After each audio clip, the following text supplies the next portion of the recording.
അപ്പൊ സുധ ആദ്യം ഇത് കേട്ട് കഴിഞ്ഞപ്പോ ആദ്യം തന്നെ സുധയ്ക്ക് സ്വന്തമായിട്ടൊരു കാര്യങ്ങൾ തീരുമാനമെടുക്കാനുള്ള ഒരു അവസരം അവിടെ ഉണ്ടായിരുന്നു. പ്രത്യേകിച്ച് ഊരിലൊക്കെ ആകുമ്പോൾ അവിടെ ഒരുപാട് പേര് എതിർക്കാനൊക്കെ കാണുമല്ലോ. നേരത്തെ പറഞ്ഞതുപോലെ നിങ്ങളുടെ സമുദായത്തിൽ നിലനിൽക്കുന്ന അവർ കൊണ്ടുവന്നുകൊണ്ടിരിക്കുന്ന പരമ്പരാഗതമായ കാര്യങ്ങളുണ്ടാകും. അപ്പൊ അതിനെതിരാണ് നമ്മൾ പറയുന്നത്. അപ്പൊ അവിടെ നിന്നുള്ള ഒരു സപ്പോർട്ടും കുടുംബത്തിൽ നിന്നുള്ള സപ്പോർട്ടൊക്കെ എങ്ങനെയായിരുന്നു പറഞ്ഞപ്പോ?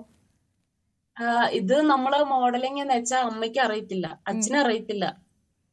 അറിയാത്ത സമയം ഞാന് ഇങ്ങനെ യൂട്യൂബിലൊക്കെ കാണുക, അല്ലെങ്കിൽ ഇങ്ങനത്തെ ഫാഷൻ ഷോ ഒക്കെ കാണും, ഇഷ്ടപ്പെടുന്നുണ്ട്. പക്ഷെ നമുക്ക് ആഗ്രഹിച്ചാലൊന്നും കിട്ടൂല. കിട്ടാത്ത സാഹചര്യം എനിക്കുണ്ട്. അതുപോലെ എന്ത് കാരണം എന്ന് വെച്ചാ ഇവിടെ തന്നെ എനിക്ക് കുറെ നെഗറ്റീവായിട്ട് കുറെ കാര്യങ്ങൾ ഞാൻ അനുഭവിച്ചിട്ടുണ്ട്. അപ്പൊ അങ്ങനെ വന്നപ്പോ അച്ഛന്റെ അമ്മയുടെ ഭാഗത്ത് നിന്ന് കിട്ടിയത് എനിക്ക് ആദ്യം പേടിച്ചിട്ടാണ്. കാരണം നമ്മുടെ കുടിയിൽ നിന്ന് അങ്ങോട്ട് പോകാൻ പറ്റത്തില്ല. ഞാൻ പറഞ്ഞായിരുന്നല്ലോ, ഈ പ്രായപൂർത്തിയായി കഴിഞ്ഞിട്ട് സാരി മാത്രമാണ് ഉടുക്കേണ്ടത്, ബാക്കി ഒരു ഡ്രസ്സൊന്നുമില്ല. പഠിക്കുന്ന കാലം ഇപ്പോഴാണ് ഞങ്ങള് ഈ പുറം ലോകമൊക്കെ കുറച്ച് അറിയുന്നത്, പഠിക്കാനും പോകുന്നത്.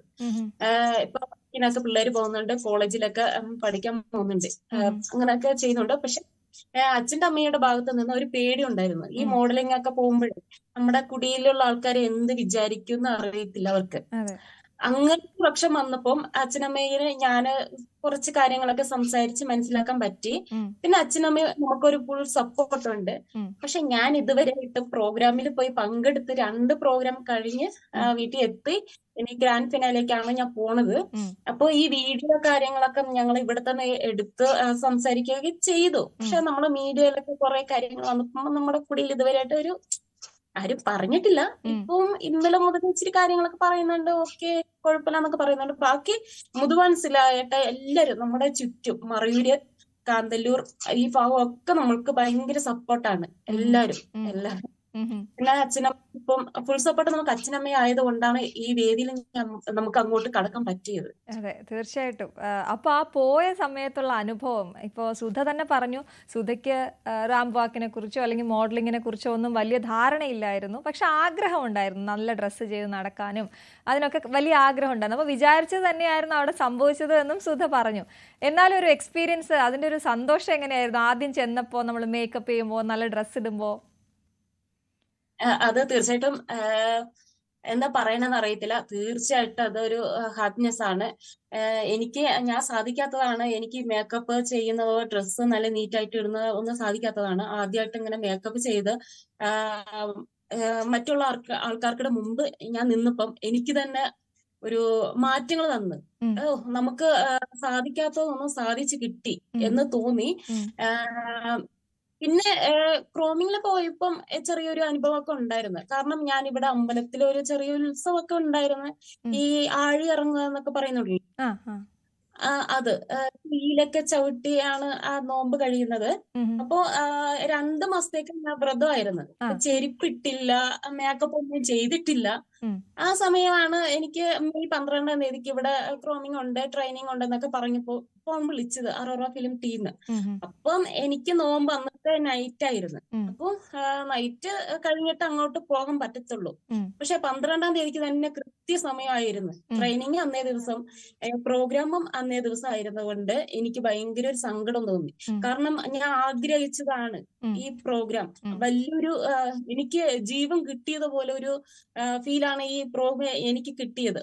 അപ്പോ അങ്ങനെ വന്നപ്പോ എനിക്ക് ഏതായാലും അമ്പലത്തിൽ പോണം, നേർച്ച കഴിയണം, അല്ലെങ്കിൽ പ്രോഗ്രാമിനും പോണം. ഇതിൽ ഏതാ സാധിക്കുന്നതെന്ന് അറിയത്തില്ല. ശരിക്കും പറഞ്ഞാൽ എനിക്ക് ഭയങ്കര ഒരു സങ്കടമായിരുന്നു. ഞാൻ കരഞ്ഞിട്ടുണ്ട്. പിന്നെ അവസാനം നമുക്ക് അറോറ ഫിലിം ടീം അവരൊക്കെ വിളിച്ച് കാര്യങ്ങൾ സംസാരിച്ചു. അല്ല, മെയ് 13-ാം തീയതി രാവിലെ എത്തിയാൽ മതി എന്നൊക്കെ പറഞ്ഞപ്പോ ഞാൻ രാത്രി 12 മണിക്കൊക്കെ കഴിഞ്ഞു കേട്ടോ ഈ തീയില് ചവിട്ടിയിട്ട് വീട്ടിൽ വന്ന് 2 മണിക്ക് വീട്ടിൽ എത്തി. തൊട്ടടുത്തുള്ള ഒരു അമ്പലത്തിലാണ്. തീയില് ചവിട്ടിയിട്ട് വന്നിട്ട് 2 മണിക്ക് ഇവിടെ വീട്ടിൽ എത്തി.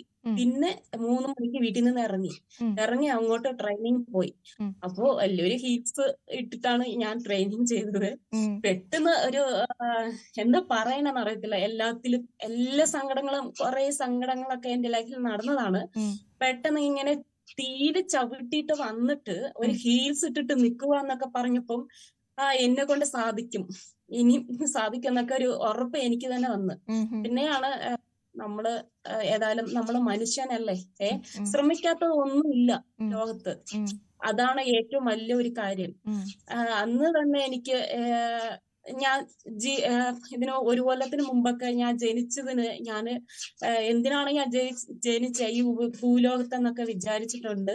തീർച്ചയായിട്ടും ഈ ഇട്ടിട്ട് ഈ തീ ചവിട്ടി കഴിഞ്ഞിട്ട് തീയിട്ടിട്ട് വന്നപ്പോ ഭയങ്കര ഒരു ഹാപ്പി ആയിരുന്നു കേട്ടോ. ശരിക്കും എന്റെ ജീവിതത്തിൽ മാറ്റം വന്നു. അതൊക്കെ നമ്മുടെ എല്ലാരും നമ്മളെ സപ്പോർട്ട് ചെയ്യുന്ന എല്ലാവർക്കും വേണ്ടിയാണ് ഇതൊക്കെ ഞാൻ പറയുന്നത്. ഇത്രയും കാര്യങ്ങൾ സംഭവിച്ചാണ് ഞാൻ അങ്ങോട്ട് പോകുന്നത്. ഓക്കെ. അപ്പൊ